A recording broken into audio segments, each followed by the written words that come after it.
What is going on, guys? This is Daniel, and the Celtics beat the Bulls in Game 4 to even the series up at 2-2. I have a lot of thoughts on Game 4, so let's get to it. Outside of Rondo getting injured, the biggest difference between Games 1 and 2 and 3 and 4 is Boston's great spacing on offense. In the first two games, Amir Johnson started at center, but then Brad Stevens made the adjustment in Games 3 and 4 to start Gerald Green instead of Johnson, which adds more shooting to the starting lineup. With Green in there, Boston can run high pick and roll with Thomas and Horford and have three shooters spreading the floor, and on this play, Wade has to come over to bump the roll man, which frees Green up for the open three when Thomas makes the nice skip pass. This simple thing opened up their offense so much, and they got off to a great start in Game 4. Here with Olynyk in the game with Horford, they run a double drag screen, and Thomas can use the two screens to work his magic.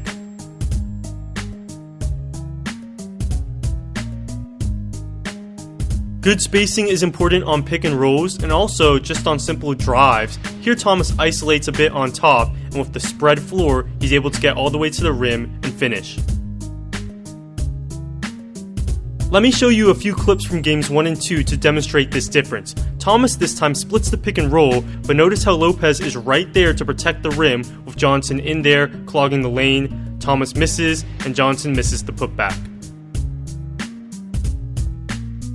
Comically, Johnson decides to spot up on the perimeter this time, and Lopez completely sags off of him, protecting the basket, while Thomas is running a pick and roll, and they don't get anything off of the ball screen, and the Celtics eventually turn it over.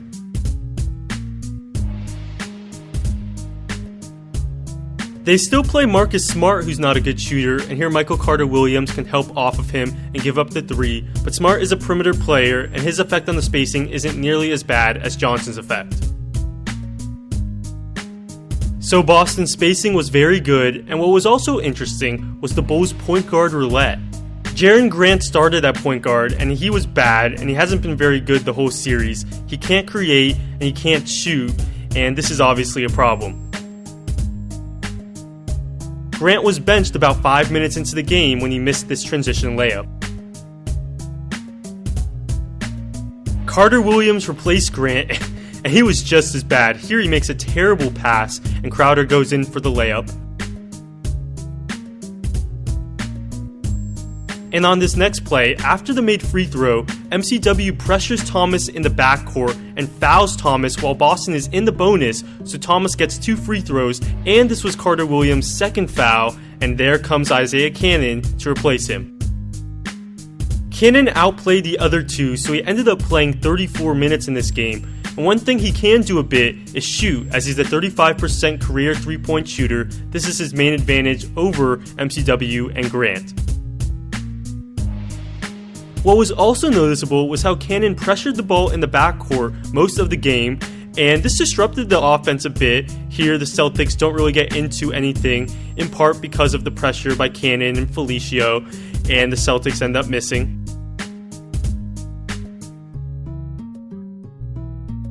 Even against the ultra-quick Thomas, Cannon is very quick himself, and he stays with Thomas, and this time he gets the deflection, totally disrupting the offense, and the Celtics never really get into anything.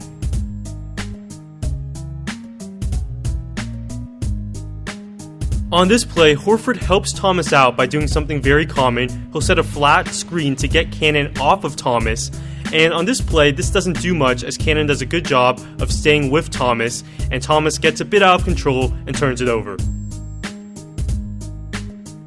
I like this, and I saw the Celtics do this once. Here when Cannon pressures, not only will it be Horford setting a flat screen, but Smart sets a flat screen, so it's a double flat screen, and this really gets Cannon off of Thomas, and Thomas drives and scores.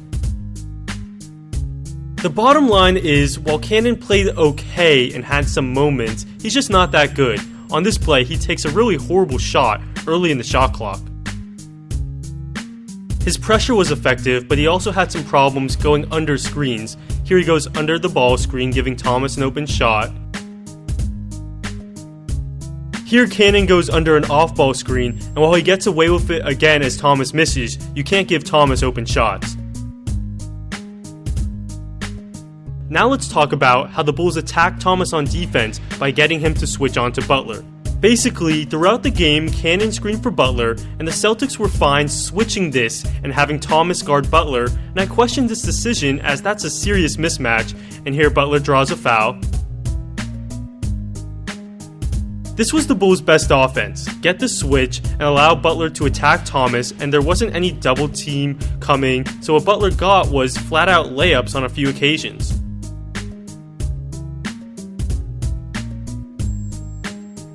I do totally get why the Celtics switch. Any other strategy can give up threes. Here Thomas shows, and this gives up the pick and pop to Cannon. I just really dislike the matchup for the Celtics with Thomas guarding Butler without any type of double team. Here Butler drives by Thomas, but what happens on this play is at least Horford steps up promptly, and while this is an okay shot for the Bulls, you'll live with this if you're the Celtics.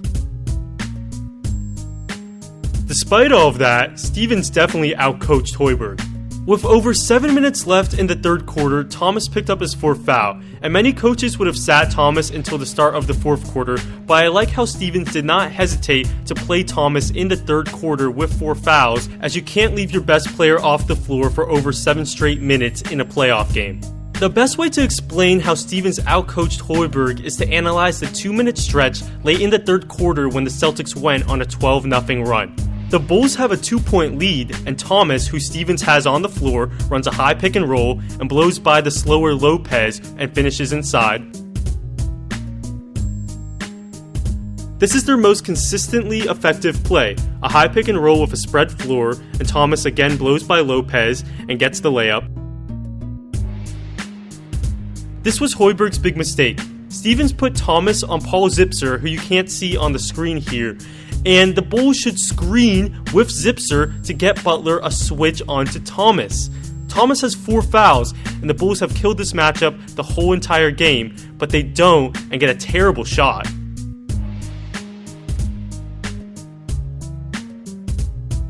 Meanwhile, the Celtics run terrific offense, a double drag screen for Thomas, with Crowder popping and Horford rolling, and this works to perfection. With all the success the Bulls had attacking Thomas the whole series, and the fact that he has 4 fouls and is killing them on offense, and is guarding Paul Zipser who could screen for Butler, them not involving Zipser in any action just doesn't make any sense. Meanwhile, Thomas carried the Celtics, really bad hedge by Zipser here, and Thomas drives and gets fouled. Smart comes up with a big time block on Butler, Thomas gets out in transition and hits the layup, and the Celtics go up 10, and the game was never really that close after that.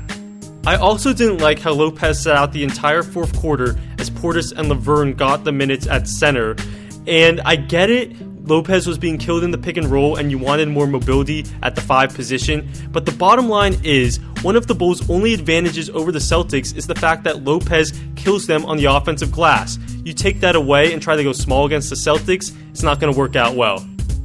Well, there you have it guys. Really impressive job by the Celtics to get 2 on the road, and it's unfortunate for the Bulls. If Rondo hadn't gotten hurt, they probably would have won this series, as Rondo was just killing it, creating for his teammates, beating Isaiah Thomas, and playing good defense as well.